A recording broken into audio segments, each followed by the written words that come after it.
కోదాడ నుండి చిలుకూరు మండలం రామాపురం గ్రామం వెళ్లే NH 65 జాతీయ రహదారి వద్ద అండర్ పాస్ బ్రిడ్జ్ నిర్మించేందుకు జిల్లా మంత్రి ఉత్తమ్ కుమార్ రెడ్డి, కోదాడ ఎమ్మెల్యే ఉత్తమ్ పద్మావతి రెడ్డి చొరవ చూపాలని భారత వికలాంగుల హక్కుల పరిరక్షణ సమితి రాష్ట్ర అధ్యక్షులు గిద్దె రాజేష్ డిమాండ్ చేశారు.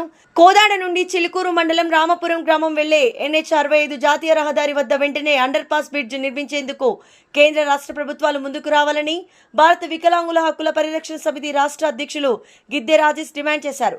5-6 గ్రామాల ప్రజలకు సంబంధించి ఈ కోదాడ NH 65 జాతీయ రహదారి వద్ద అండర్ పాస్ లేకపోవడంతో గతంలో ఏదైతే NH 65 రోడ్డు నిర్మాణం జరిగినప్పటి నుంచి కూడా మా గ్రామ ప్రజలు, సర్పంచులు, అందరూ ప్రజాప్రతినిధులు, మా గ్రామాలకు సంబంధించినటువంటి ప్రజాప్రతినిధులు ఇక్కడ అండర్ పాస్ నిర్మించాలి, ప్రజల ప్రాణాలకు రక్షణ కల్పించాలని చెప్పేసి అనేక సార్లు అనేక రూపాల్లో కూడా మరి ధర్నాలు నిర్వహించి నిరసన తెలపడం జరిగింది.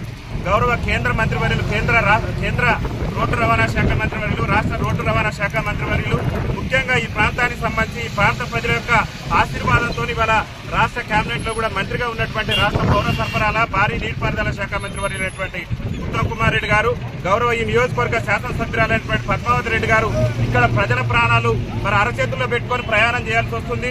మా రామాపురం గ్రామానికి సంబంధించి వేలాది మంది విద్యార్థులు చదువుకునేటటువంటి ఒక ఇంజనీరింగ్ కళాశాల కూడా మా గ్రామాల్లో ఉంది.